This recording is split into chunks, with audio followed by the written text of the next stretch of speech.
Islamic State orders female genital mutilation in Mosul. That will affect 4 million women who will have their sexual organ chopped off. But, of course, you won't hear the cause celeb Hollywood talking about that because the big globalist groups are funding ISIS. Islamic State, going to mutilate 4 million women. Analysts, Germany secretly planning to join BRICS. That is a huge story. We're going to be breaking down the effect of that. Why is Walmart preparing for a major earthquake on the New Madrid fault line? They confirm they are preparing for a massive megaquake in the middle of the country as the super caldera in Colorado starts becoming more active. Is this why the plane was shot down? We're going to break that down in a minute. MH17. Now they have multiple sources and radar tracking. Looks conclusive that they had fighter jets shadowing it, not to intimidate it into the airspace, but to then bomb, thinking the rebels wouldn't fire on it. That's just some of the news up on Infowars.com and PrisonPlanet.com.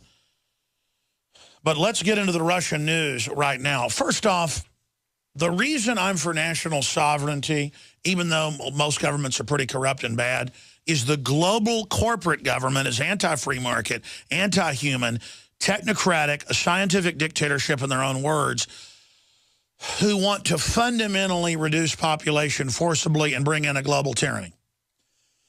So they are the most threatening, scientifically evil, anti-human elite the world has ever seen.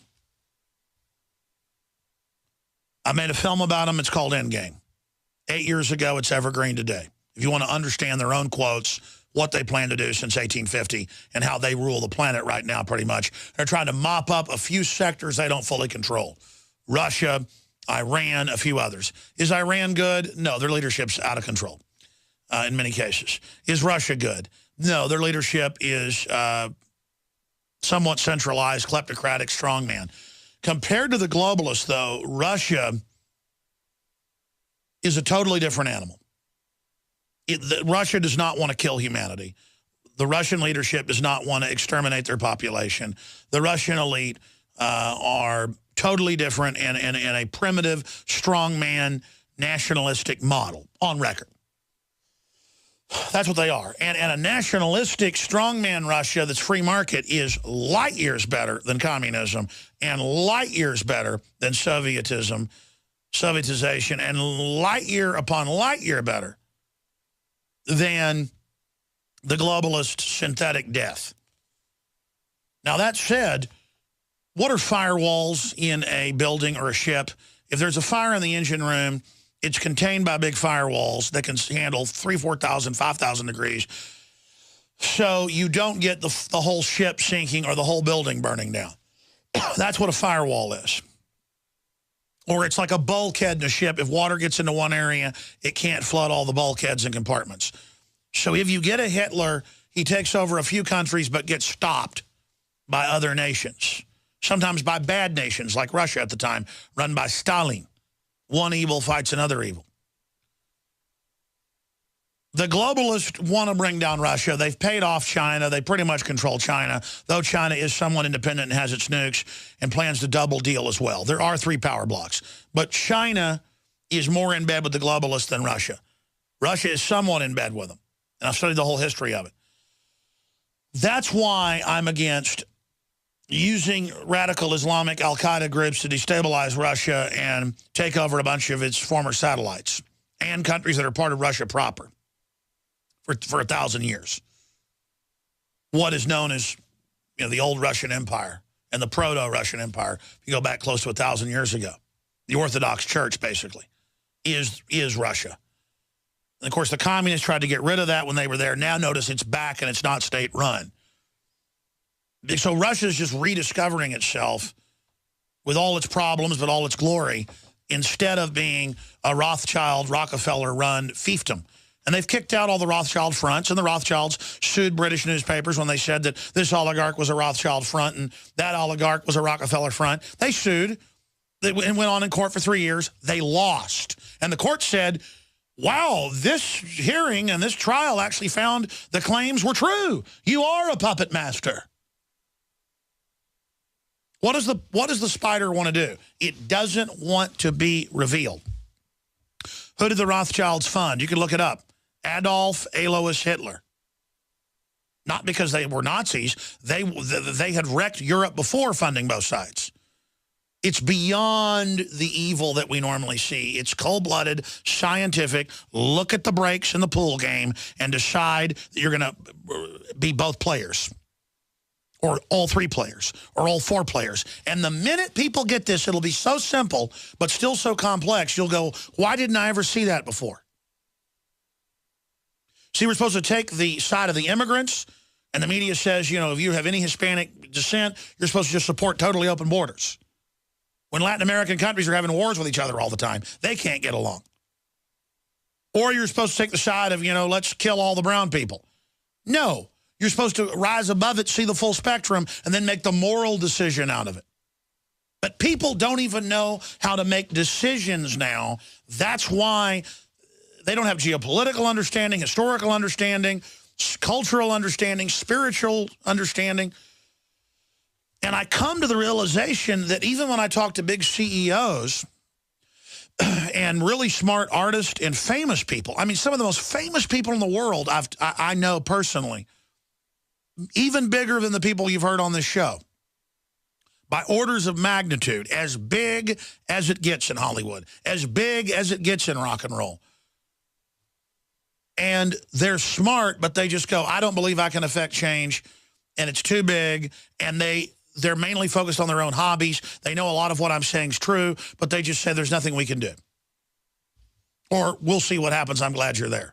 But then I talked to the head of a major, Big Five bank in confidence on an airplane in first class for 3 hours. And he said, well, I know you're somebody that keeps confidences. You want to really talk? Laughing at me.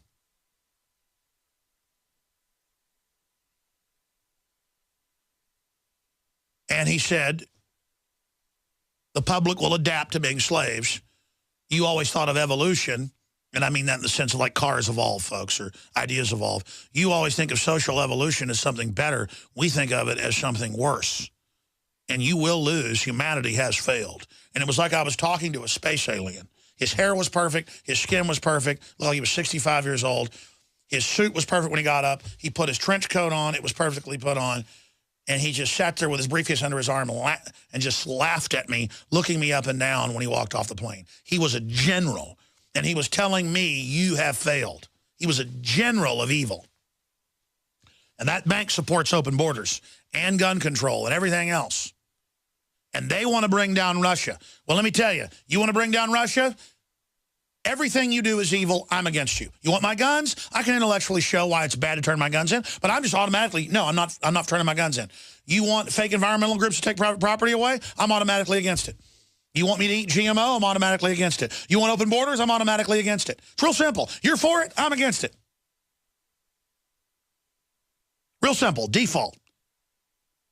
Because you fundamentally are malfunctioning and are mentally ill to sit here and tell me that humanity has failed, humanity is over, and given up on everything, and you think you're going to get ahead by screwing everyone over and not giving them the tricks and not telling them the inside baseball and not telling them how the rabbit got pulled out of the hat? And then when they don't know and you've screwed them up from birth with weaponized television, you point your finger at them and say, look, they're a failure. That's all going to blow back on you and your family, and already has.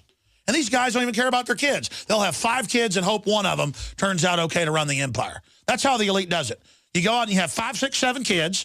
You just throw them out there into boarding schools and prep schools, and whichever one's the meanest and the smartest, you make the head of the empire, and then you don't even talk to the other ones. Because, I mean, I'm able to run with the elite if I want to, and I've been around it, and I've seen it, folks, and it is the most cold-blooded, inhuman crap I have ever seen in my life. What do you think British royalty does? They don't even meet with most of the kids. They'll pick 1 or maybe 2 to run the show. And then they do that again like vampires, like head vampires, choosing the next head vampire. I will not be part of all this. And for all of you out there that want to be naive and say, oh, there's no New World Order, and want to buy into that mind control, hey, that's your problem, okay? The West is trying to overthrow the Russian government. The West is trying to put horrible new governments in. The prime minister just stepped down, and he's got all these Nazi ties, and that government's collapsing. They destabilize that country. That's immoral. That's not America's job, and it's not America doing it. It's American money doing it, and then it's in our name. There aren't many countries left that aren't under globalist control, and they're like firewalls. Once the globalists get full control, there's nowhere for Edward Snowden to run. I wish Guatemala was a free, beautiful country. I wish Nigeria was a free, beautiful country. I wish if there was a country of freedom-loving people that were with low crime and were happy, I wouldn't care if they were all brown. If I was a young man, I'd move there and marry a brown woman and have little brown kids if it was a free country. But it's not, ladies and gentlemen. Those places don't exist anymore. And Europe's becoming a tyranny. The whole world is falling to third world evil. And what is third world evil? It's colonialism. It's centralized control. It's barbarism, just like Europe was before the Renaissance. Freedom has been so rare. The Renaissance wasn't perfect, but it was better than what was there before 550 years ago. I want Renaissance. I want freedom. I want local shops, local businesses. I want local factories. I want decentralization. Everything the globalists sell is poverty and fraud down the road. You may get wealthy from it for a season, but the wages of the New World Order is serfdom.